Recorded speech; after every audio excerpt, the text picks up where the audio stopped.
नमस्कार। आज के इस ऑनलाइन कक्षा प्रशिक्षण में भाषाई कौशलों का विकास डीएलएड चतुर्थ सेमेस्टर का जो प्रथम पेपर है, आरंभिक भाषा कौशलों में पठन लेखन क्षमता का विकास, जो एक हिंदी का ही महत्वपूर्ण हिस्सा है, उसमें ये आएगा। और डीएलएड सेकेंड सेमेस्टर में भी ये जो है प्रभावी रूप से या काम आएगा। तो चलिए देखना कि हम लोग जानने का प्रयास करते हैं कि किस तरीके से हिंदी या किसी भी भाषा के जो कौशल हैं उनको कैसे विकसित किया जाता है, या क्या क्या उसके महत्व हैं और क्या उसके उद्देश्य हैं, किस तरह से ये आपस में एक दूसरे से जुड़े हुए हैं, इन चीजों पर हम बातचीत करेंगे आज। तो सबसे पहले अगर कोई भाषा है तो भाषा जो है एक अभिव्यक्ति की व्यवस्था है। वास्तव में जो कोई भी भाषा है दुनिया की, वह अभिव्यक्ति की एक व्यवस्था है। हमारे भाव, विचार, थॉट, आइडियाज, फीलिंग्स जितने भी हैं, हम उन सबको अभिव्यक्त करने का एक व्यवस्था है, एक सिस्टम है भाषा। अब भाषा को हम अगर उसके रूप के आधार पर देखें तो मुख्यतः दो प्रकार के हो जाएंगे, मौखिक और लिखित। यानी जिन माध्यमों में हम अपने मुख का प्रयोग करके बोलते हैं वो मौखिक हो गई, और बोलना और सुनना दोनों जो है ये मौखिक के ही पार्ट हो जाएंगे। जब हम बोलते हैं और सुनते हैं तो कहीं कहीं मौखिक प्रक्रिया शामिल ही रहती है। दूसरा इसका विभेद है लिखित। जब हम किसी भाषा को लिख देते हैं, उसको उसके लिपिबद्ध कर देते हैं लिपियों में, तो लिखित रूप हो जाता है। और इसका जो दो पार्ट है, पढ़ना और लिखना। जब हम किसी भाषा को पढ़ते हैं या लिखते हैं तो हम वास्तव में उसकी लिपि को पढ़ लिख रहे होते हैं। ये जो चारों आप देख रहे हैं, सुनना, बोलना, पढ़ना, आपने सुना होगा अक्सर की भाषा के चार कौशल हैं सर्वोपरि के तहत, सुनना, बोलना, पढ़ना, लिखना। तो वास्तव में जो है ये भाषा का बाहरी रूप है, जिसे हम देखते, सुनते हैं, पढ़ते हैं, लिखते हैं। ये भाषा का बाहरी रूप है। ये आयाम भी है भाषाई रूप से, और ये कौशल भी है। लेकिन इसी के साथ साथ हमारे मन में एक आंतरिक प्रक्रिया भी चलती रहती है, जिसको हम आंतरिक प्रक्रिया में चिंतन और बोध। बिना चिंतन और बोध के भाषा को न तो सुना जा सकता है, न बोला जा सकता है, न पढ़ा जा सकता है, न लिखा जा सकता है। यानी हमारे मन में ये चीजें, ये जो चिंतन और बोध है, चलता ही रहेगा। जब हम किसी भी विषय की वस्तु को सुन रहे होते हैं, पढ़ रहे होते हैं, लिख रहे होते हैं, बोल रहे होते हैं, तो ये चिंतन और बोध होना अनिवार्य है। और अगर नहीं हो रहा है तो न सुनना है, न बोलना है, न पढ़ना है, न लिखना है। यानी ये प्रक्रियाएं हमारे मन में चलेंगी। अगर हम किसी वस्तु को सुन रहे हैं तो सुनना सबसे सार्थक प्रक्रिया है। सुनना और बोलना ये भाषा के दो आधारभूत कौशल हैं। ये बहुत ध्यान रखने वाली बात है। ये बेसिक है। अगर इन दोनों को हम सही से समझ गए, जान गए, या हमने किसी विषय वस्तु को सही से सुन लिया और उसको सही से बोल लिया, तो इसी दोनों पर आधारित दो और कौशल होते हैं। अब इसको हम थोड़ा सा अगर बांट दें, एक और प्रक्रम में विभेद कर दें इसको, कि सुनना और पढ़ना, ये जो दो हैं, हम इसको ग्रहात्मक स्किल कहते हैं, ग्रहण करते हैं। जब हम सुन रहे होते हैं या पढ़ रहे होते हैं तो किसी विचारों को, किसी के भावों को, किसी के संवेदनाओं को हम ग्रहण कर रहे होते हैं, रिसीव कर रहे होते हैं। लेकिन अगर वहीं हम कहीं बोल रहे हैं या लिख रहे हैं तो हम अपने भाव को अभिव्यक्त कर रहे होते हैं, एक्सप्रेस कर रहे होते हैं अपने विचारों को, थॉट्स को, आइडिया को, कि जो हमने सुना है, पढ़ा है, उसी को हम क्या अपने हिसाब से सोच समझ के बोल रहे होते हैं या लिख रहे होते हैं। ये एक और विभेद हो जाएगा। अब हम चलेंगे भाषा का जो पहला कौशल है, सुनना कौशल। इसको आप श्रवण कौशल भी कहते हैं। इसके चार महत्वपूर्ण तत्व हैं, या अवयव हैं, या अंग हैं, या इसके महत्व को आप कह सकते हैं कि ये होना चाहिए। पहला है कि ध्यान से सुनना। अब श्रवण कौशल तब तक सार्थक नहीं होगा जब तक हम ध्यान से न सुन रहे होंगे किसी की बात को।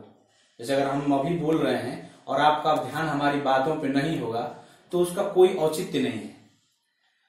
तो सबसे बात है कि वक्ता के कही गई बात को ध्यान पूर्वक एकाग्रचित होकर के सुनना, ये सुनना कौशल की सबसे पहली और अंतिम शर्त है। ये होना ही जरूरी है। अगर नहीं है तो फिर सब बेकार है। आप एक बात और ध्यान रखिए कि जब हम बोल रहे होते हैं तो बोलने में सुन भी रहे होते हैं। यानी अगर हम किसी बात को कह रहे हैं, जैसे मैं बोल रहा हूं तो मैं सुन भी रहा हूं अपनी बात को। सुनना और बोलना दोनों एक दूसरे से जुड़े हुए हैं। और जब हम लिख रहे होते हैं तो लिख रहे होते हैं तो पढ़ भी रहे होते हैं।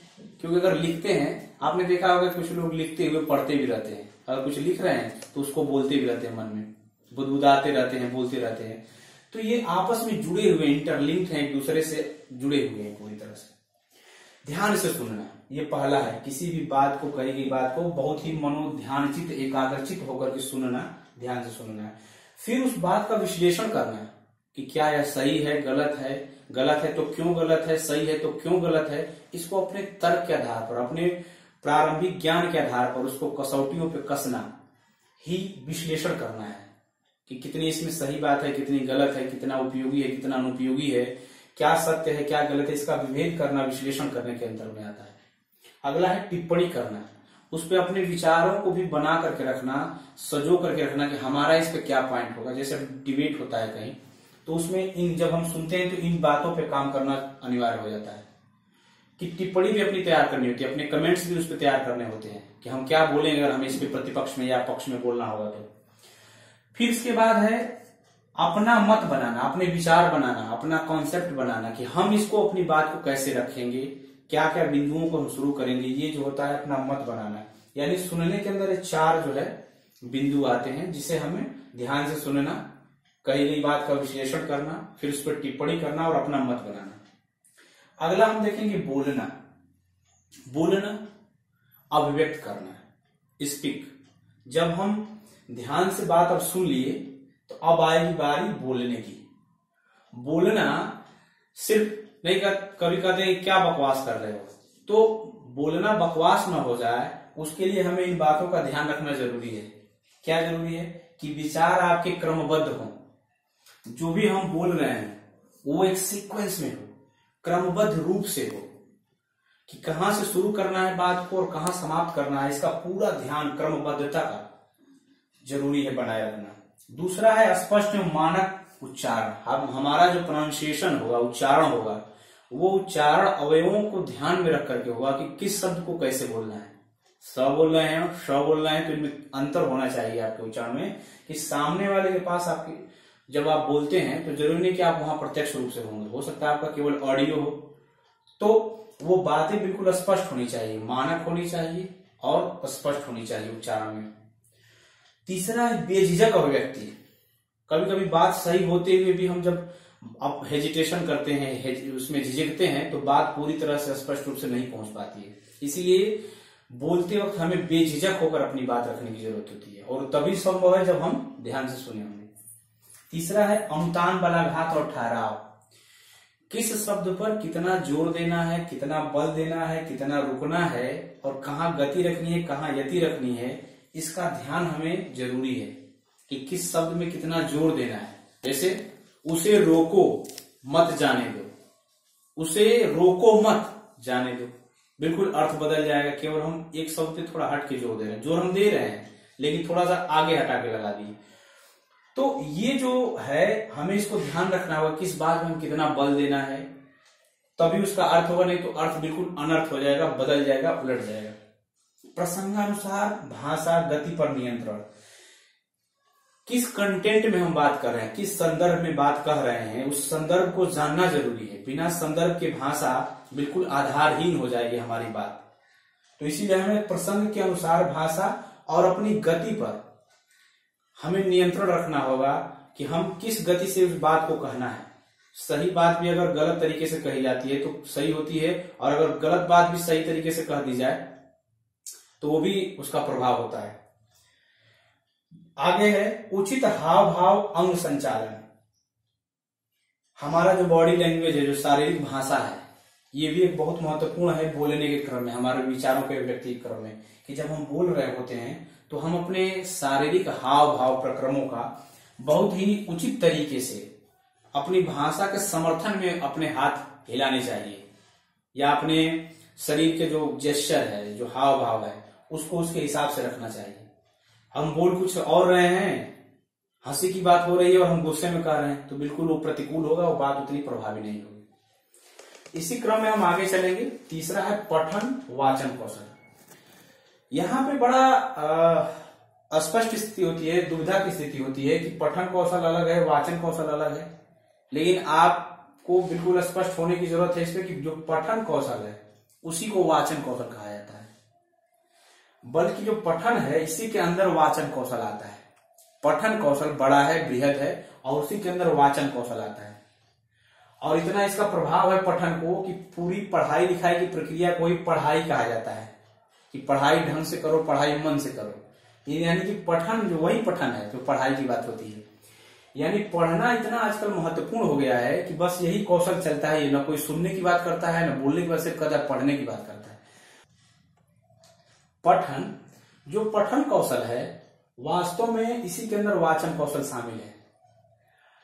केवल जब हम चीजों को पढ़ देते हैं, ज्यादा उसपे सिर्फ अपने लिए नहीं बल्कि दूसरे के लिए जब सुना करके, तो वाचन की श्रेणी में आता है। जैसे कहते हैं कि इसका सस्वर वाचन करें, तो जब हम दूसरे के लिए सुना करके आवाज जोर से करते हैं तो वाचन हो जाता है। वास्तव में पठन और वाचन दोनों एक ही हैं। इसके दो रूप आपको देखने को मिलेंगे, सस्वर वाचन और मौन वाचन। जब हम जोर से पढ़ते हैं तो सस्वर वाचन हो जाएगा, जब हम धीमे गति से मन में पढ़ेंगे तो मौन वाचन हो जाएगा। इसी को सस्वर वाचन, इसीलिए मौन पाठन जब होता है तो मौन पठन होता है। देखिए शब्दों में भी चलता है मौन पठन, यानी मन में पढ़ो, अपने लिए पढ़ो। और सस्वर के लिए जब सस्वर पठन नहीं तो सस्वर वाचन ही आता है। तो शब्द भी बिल्कुल इसके लिए सटीक है। अब हम देखेंगे कि इनके क्या क्या कुछ तत्व हैं, किन बातों को ध्यान रखना चाहिए। पहला है अर्थ को ग्रहण करते हुए पढ़ना। पढ़ना सिर्फ शब्दों का उच्चारण करना मात्र नहीं है, बल्कि उसका अर्थ क्या है इसको हमें समझते हुए भी चलना जरूरी है। जब हम पढ़ रहे होते हैं तो कुछ हम समझ भी रहे होते हैं, कुछ सुन भी रहे होते हैं, कुछ गुण भी रहे होते हैं, कुछ गुण भी रहे होते हैं।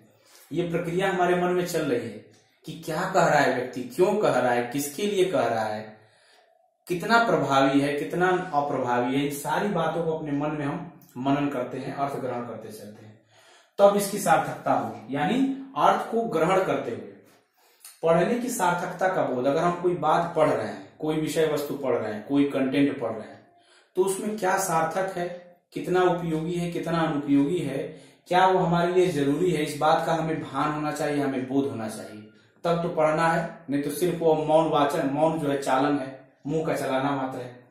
पढ़ने की रुचि, पढ़ने की प्रक्रिया में हमारी रुचि होनी चाहिए, किसी के दबाव में और किसी के प्रभाव में नहीं होना चाहिए, न किसी के अभाव में, बल्कि हमारी मन की स्वतः इच्छा होनी चाहिए कि हम पढ़ना चाहते हैं, तब हमारा पठन का मतलब होता है। आंतरिक मनोभाव होना चाहिए। भाषा, अगला है भाषा प्रयोग की विविधता का ज्ञान। भाषा का कितना व्यापक रूप है, कितना जो व्याप्त रूप है, विविधता रेंज है उसका, यह हमें ज्ञान भान होना चाहिए कि भाषा का जो प्रयोग है, गद्य रूप है, पद रूप है, आत्मकथा है, जीवनी है, संस्मरण है, रेखा चित्र है, रिपोर्टाज है, बहुत सारे उसके विविध रूप हैं, तो उसका भी हमें ज्ञान होना चाहिए, तब पठन सही हो पाएगा। ज्ञानार्जन होना जरूरी है। जब हम कुछ पढ़ रहे होते हैं तो हमारे ज्ञान में कुछ अर्जन होना चाहिए, कुछ वृद्धि होनी चाहिए, तब तो पढ़ना है। पढ़ने का आनंद आना जरूरी है। अगर पढ़ रहे हैं और उसमें आनंद की प्राप्ति आपको नहीं हो रही है तो निरर्थक है, केवल दबाव में पढ़ रहे हैं। रुचि का विस्तार और परिष्कार, और इन सारी प्रक्रियाओं का मतलब है, निहितार्थ है कि आपकी रुचि में, आपके स्वभाव में विस्तार हो, परिष्कार हो, उसमें निखार आए, तो ये इसका पढ़ने का मतलब है कि हमने कुछ चीज पढ़ा। जैसे कोई हम उपन्यास पढ़े, कहानी पढ़े, कविता पढ़े, नाटक पढ़े, तो हमारे रुचियों में, हमारे विचारों में, हमारे आचार में अगर कोई परिवर्तन नहीं है तो फिर पढ़ना नहीं है, सिर्फ पेज को पलटना मात्र है। चौथा है लेखन कौशल, और सबसे महत्वपूर्ण कौशल है ये। इन तीनों की अभिव्यक्ति इसी में होगी कि आपने कितना सही से सुना है, कितना सही से बोला है और कितना सही से पढ़ा है, इसकी अभिव्यक्ति आपके लेखन कौशल में होगी। यही कारण है कि आज जितनी भी प्रतियोगी परीक्षाएं होती हैं उच्च स्तरीय, वो लेखन कौशल के आधार पर ही तय करती है। लेखन कौशल को दो भागों में हम देख सकते हैं, एक है लेखन कला, लिखने की कला, और दूसरा है रचनात्मकता या अभिव्यक्ति कौशल। लिखने की कला यानी कि लिखा ऐसे जाए, सुस्पष्ट हो, क्रमबद्ध हो कि लोग देख के उसको समझ पाए। ऐसा ना हो कि लिखे हमें और पढ़े हमें, ऐसी बात ना हो। तो लिखे ऐसा कि जो सबके समझ में आए, सुस्पष्ट हो और बिल्कुल साफ साफ हो। दूसरा है रचनात्मकता, क्रिएटिविटी या अभिव्यक्ति। अब इसमें हम देखेंगे कुछ इसके विभेद हैं। रचनात्मकता में मनोभावों को लिखित अभिव्यक्ति करना जरूरी है। जो हमारे मन के भाव हैं, विचार हैं, थॉट्स हैं, आइडियाज हैं, उसको उसमें झलकना और दिखना जरूरी है। हमारा जो जीवनानुभव है, दूसरा है जीवनानुभव का अभिव्यक्त होना। हम क्या महसूस करते हैं वो बात जरूर आनी चाहिए उसमें, तब वो जो लिखने की कला होगी उसमें रचनात्मकता आएगी, मौलिकता आएगी और कुछ वो यूनिक हो पाएगा। स्पष्टता हो, हम क्या कहना चाह रहे हैं, क्या नहीं कहना चाह रहे, बिल्कुल स्पष्ट होनी चाहिए बात। सामने वाले को ये बात बिल्कुल क्लियर हो कि हम हाँ कह रहे हैं कि ना कह रहे हो, क्लियर हो। क्रमबद्धता हो, एक सीक्वेंस हो, एक के बाद एक क्रम इस तरह से गुथे हुए हो कि उसमें कहीं ये न लगे कि इसमें बात जो है कहीं चली शुरू हुई कहीं और से और चली गई और ऐसा ना हो। प्रभावकारी हो, अगर प्रभावोत्पादक नहीं है लेखन तो फिर कोई इसको पढ़ेगा नहीं और किसी कार्य का। और अंतिम है भाषा की सुबोधता या सुबोध होना। जब किसी भाषा या लेखन को हम तभी समझ पाते हैं जब वो पढ़ने में बड़ा सुग्राह्य है, हमारे समझ में हो। कभी क्या अभी आपने देखा होगा कि लेखन ऐसा होता है कि वो हमारी समझ से ऊपर निकल जाता है, क्योंकि ऐसे ऐसे क्लिष्ट शब्दों का प्रयोग हो जाता है, उसमें कर देता है लेखक कि वो आम जन के समझ से बाहर की बात होती है। तो इसीलिए हमें सुबोध भाषा का प्रयोग करना अनिवार्य है। इस प्रकार से ये जो भाषाई कौशलों का विकास है इसको समझाने का प्रयास किया गया है। मुझे उम्मीद है, पूरा विश्वास है कि ये आपको भाषा के कौशलों को स्पष्ट करने में सहयोग करेगा और आपके लक्ष्य को साधने में भी सहायता करेगा। सभी को धन्यवाद।